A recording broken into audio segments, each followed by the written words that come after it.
Saudações cristãs, você está no canal Espada Triunfante. Nós estamos falando sobre a Era do Engano. Nos últimos vídeos tratamos sobre a história não contada de José de Anchieta. Toda vez que você for ler um livro de história ou artigo sobre história, é sempre bom você ler o contraponto, ok? Você vai ler sobre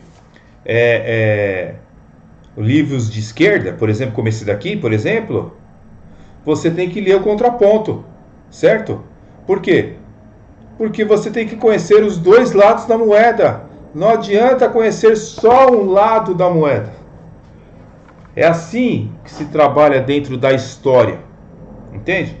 Então você vê um livro como este aqui, do falecido, pastor Batista, que escreveu O Santo que Matou Anchieta. Aí você fala, olha, para mim não tem validade essa fonte, tá? Porque você vai dizer assim, é tendencioso o que ele fala lá de José de Anchieta, certo? Você vai falar, é tendencioso, tá? Mas e pessoas que não têm viés religioso, por exemplo, né? Como a historiadora Mary Del Priore. Como é que ela não tem tendências religiosas? Então ela tem artigo na internet que ela fala praticamente cai em consonância com o que disse o senhor ex-padre Aníbal Pereira.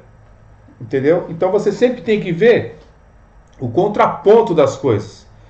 Então, você pega, por exemplo, um livro da CPAD, tá? Um livro chamado A Reforma em 4 Tempos, tá bom? Aqui neste livro da CPAD, você tem aqui, contando aqui a partir da página 108, certo? A questão da França Antártida, certo? Tudo isso que eu já falei nos vídeos anteriores está aqui, tá? Mostrando sobre os franceses, né? Os pastores franceses que dominaram ali a região da Guanabara. A questão de Anchieta, né? Empenhou-se pessoalmente em estimular o governador Mendes Sá a destruir o ninho dos hereges, que era ali o lugar onde ficavam os protestantes.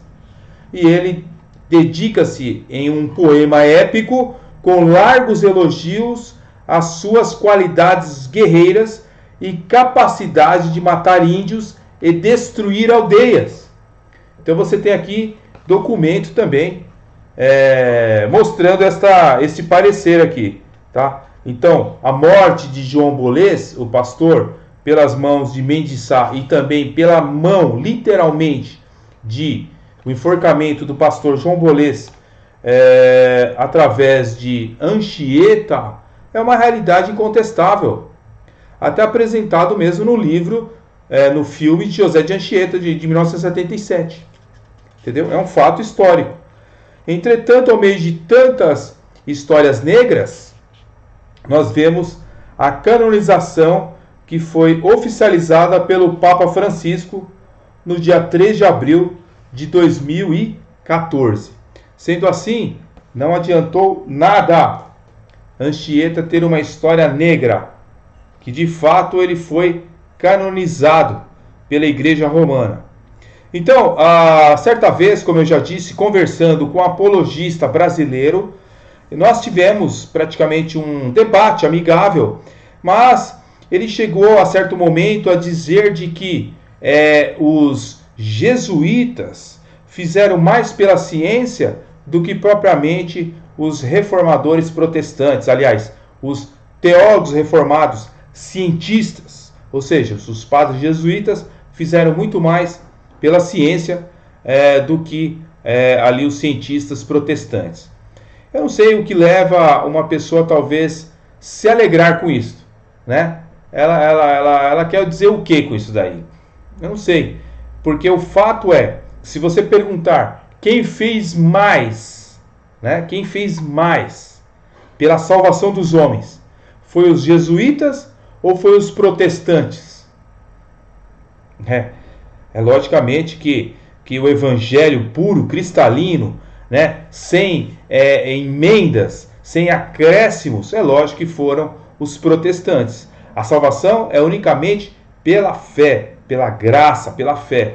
E não importa que a graça comum tenha alcançado todos os homens, inclusive muitos jesuítas que foram cientistas, mas trazia uma salvação com obras, uma salvação debilitada, uma salvação com acréscimos.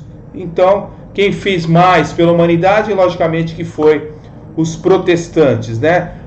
No evento ali da Reforma Protestante. Isso é inegavelmente, né, superior à obra realizada por esses homens que foram espalhados de Genebra para toda a Europa e para o mundo, inclusive aqui para o Brasil, né? Aqui no Brasil também, o reformador João Calvino mandou aqui pessoas para anunciar o Evangelho ali no final do século XVI, né? Então, esse movimento jesuítico ele é um movimento de contra-reforma, que deixou marcas trágicas em nome da fé e nos países com que foi alcançado pelos jesuítas, né? Então, da reforma também surgiram variados cientistas reformados, tá? Variados cientistas reformados, não foram só jesuítas cientistas, mas em tudo isso nós vemos o que? A graça comum que é derramada sobre o homem também que não serve a Deus. Deus concede conhecimento, sabedoria, né?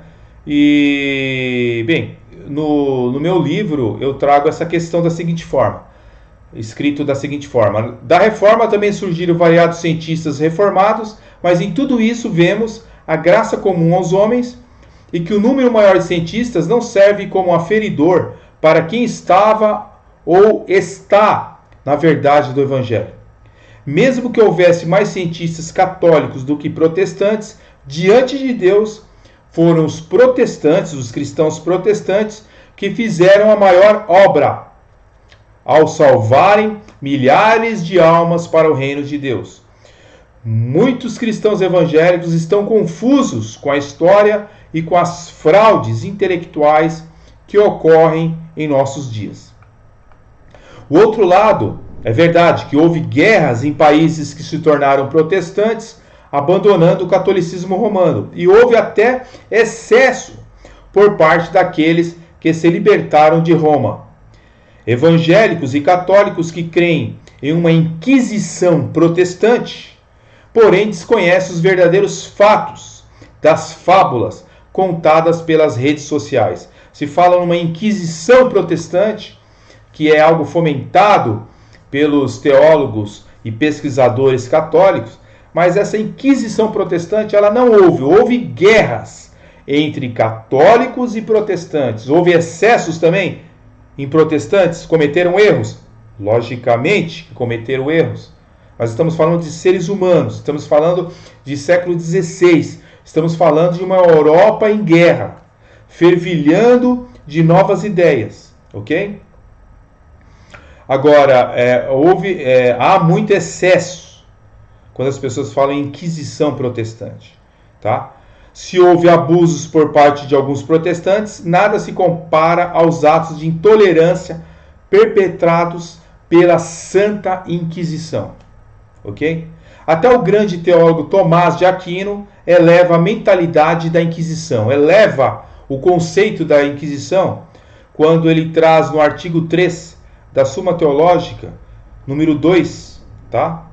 No Q11. Olha só o que está escrito sobre a Santa Inquisição.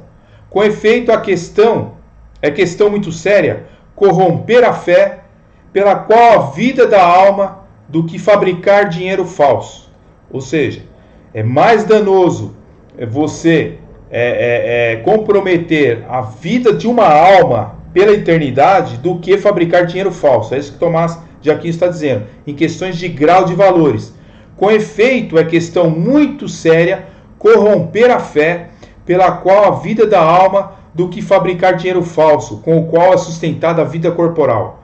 Por conseguinte, se os fabricantes de dinheiro falso e outros malfeitores são justamente castigados com a morte pelos príncipes seculares, com muito maior justiça, porém, os hereges devem ser castigados com a morte imediatamente após o veredito, e não somente excomungados.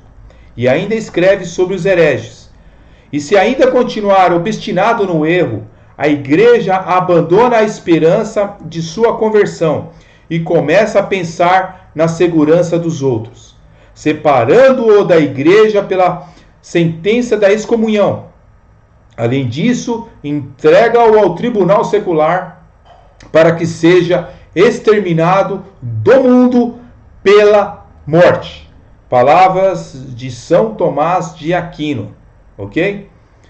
Bem, não desmerecendo o grande trabalho teológico que Tomás de Aquino deixou à Igreja Católica, é preciso que sejamos francos em afirmar que era impiedosa a falta da tolerância com os hereges.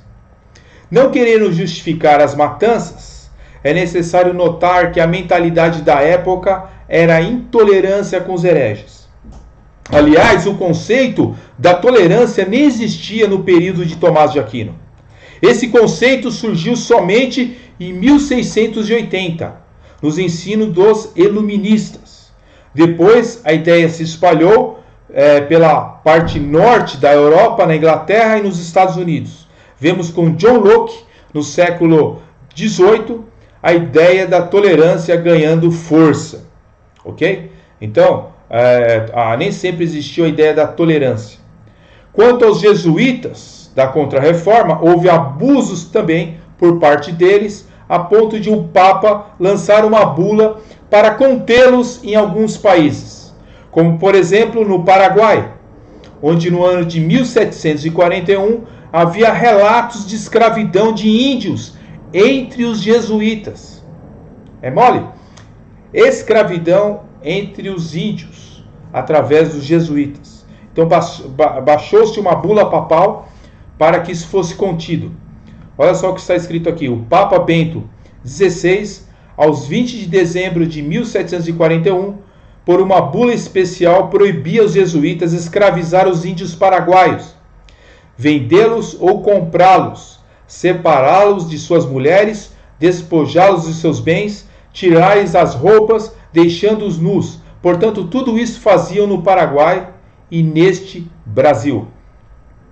O Papa Clemente XVI emitiu um documento em junho de 1773 que acabou extinguindo a Companhia de Jesus dos jesuítas, de tamanha barbaridades que eram cometidas por eles. Somente com os fatos acima citados, percebemos que há muitos relatos históricos que são realmente omitidos e até adulterados para os próprios fins religiosos, e fazemos desta era uma era, com certeza, uma era de engano, porque essas coisas não são contadas em lugares nenhum. Então, quando a gente começa a observar a história dos jesuítas, ela não é tão limpa, tão cristalina, como é apresentada nos nossos livros didáticos primários para as nossas crianças. Então, na era do engano, há muita coisa que não se conta aqui no Brasil. Bem, queridos, deixe seus likes, deixe seus comentários, e se quiser se inscrever neste canal, seja bem-vindo. Convido vocês a lerem este livro também, um livro fantástico, tá bom? É Os Judeus que Construíram o Brasil, Fontes Inéditas para uma Nova Visão da História. Nesse livro aqui, a autora, as autoras, elas relatam as atrocidades feitas em solo brasileiro, também inquisições aqui em solo brasileiro, judeus indo para a fogueira, pessoas morrendo, famílias inteiras, através da Santa Inquisição, através de documentos que foram abertos na década de 1960 e na década de 1970 em Portugal. São fatos irrefutáveis que mostram que verdadeiramente a evangelização, o alvo, o objetivo primário dos jesuítas não foram alcançados plenamente. Eles desviaram-se daquilo que era proposto pela Companhia de Jesus. E, portanto, foram expulsos do Brasil, né? A Companhia de Jesus foi fechada e muitas atrocidades foram feitas em seu nome. Fizeram coisas boas? Logicamente fizeram coisas boas. Trouxeram ajuda à educação? Trouxeram, mas cometeram muitos erros, tá bom? Na Era do Engano, iremos continuar esta aventura nos próximos vídeos. Deus abençoe grandemente, fique na paz.